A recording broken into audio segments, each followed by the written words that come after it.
Hello friends, welcome back to Lekha's Madhura foods.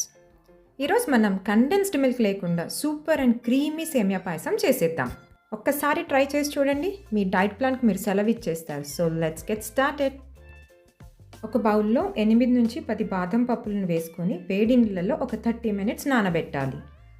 ఇంకొక బౌల్లో 8 నుంచి 10 కాజులను మామూలు నీళ్ళల్లో వేసుకొని ఒక 30 మినిట్స్ ఇవి కూడా నానబెట్టుకోవాలి. తర్వాత బాదం తొక్క తీసేసి బాదం మరియు కాజులను కొద్దిగా పాలు వేసి మిక్సీలో మెత్తని పేస్ట్ లాగా గ్రైండ్ చేసుకోవాలి. తరువాత స్టవ్ మీద గిన్నె పెట్టి వేడి చేసుకొని అందులో 4 కప్పుల నీళ్లు పోసుకొని బాగా మరిగించాలి. వేరే ఒక గిన్నెలో ఒక 1/2 లీటర్ పాలు తీసుకొని వేడి చేసుకోవాలి. అది వేడయ్యాక మనం ఇంతకుముందు గ్రైండ్ చేసి పెట్టుకున్న కాజు బాదం పేస్ట్ వేసి బాగా ఉడకనివ్వాలి. కాజు బాదం పచ్చి రుచి పోయేంత వరకు బాగా పాలల్లో ఉడకనివ్వాలి. మధ్య మధ్యలో కలుపుతూ ఉండాలి, లేదంటే కింద అడుగంటుకుపోయి మాడిపోతుంది.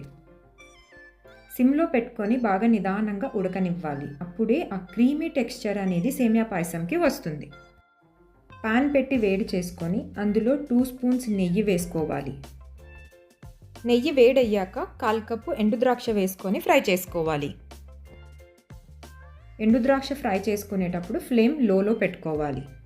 తర్వాత 1/4 కప్ కాజుని వేసుకొని ఫ్రై చేసుకొని పక్కన పెట్టుకోవాలి. అదే ప్యాన్లో ఏ కప్తో అయితే నీళ్ళు తీసుకున్నామో అదే కప్పు మెజర్మెంట్తో సేమియా వేసుకొని నిదానంగా ఫ్రై చేసుకోవాలి.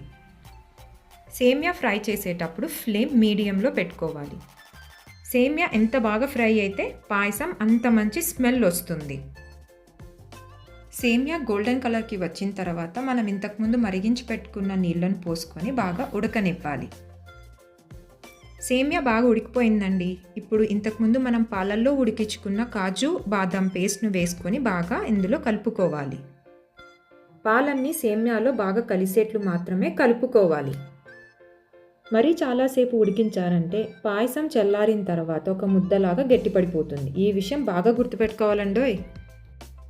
మధ్య మధ్యలో కలుపుతూనే ఉండాలి, లేదంటే అడుగంటుకుపోయి మాడిపోయి మనం ఇంతసేపు పడ్డ శ్రమ అంతా వేస్ట్ అయిపోతుంది. 1 కప్పు చక్కెర వేసుకొని కలుపుకోవాలి. చక్కెర కరిగిపోగానే పాయసం కొద్దిగా పల్చగా అవుతుంది. కొద్దిగా చల్లారింకా ఆ క్రీమీ టెక్స్చర్ మళ్ళీ వచ్చేస్తుంది. చూసారా, కండెన్స్డ్ మిల్క్ యూస్ చేయకపోయినా పాయసం ఎంత క్రీమీగా అనిపిస్తుందో.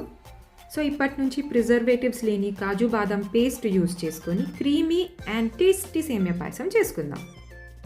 చివరగా వేయించిన డ్రై ఫ్రూట్స్, యాలకుల పొడి వేసి ఇంకొకసారి మిక్స్ చేస్తే super yummy semiya payasam and with no condensed milk is ready. ఇది ఎక్కువ రోజులు నిల్వ ఉండదు, ఎందుకంటే వెంటనే అయిపోతుందిగా. అంత టేస్టీగా ఉంటుంది ఈ పాయసం. వేడిగా సర్వ్ చేస్తే ఒక రుచి, చల్లగా తింటే ఇంకో రుచి. మీకు ఏది ఇష్టమో కామెంట్లో చెప్పండి. ఈ రెసిపీ నచ్చినట్లయితే లైక్ చేసి షేర్ చేయండి. మళ్ళీ ఇంకో రెసిపీతో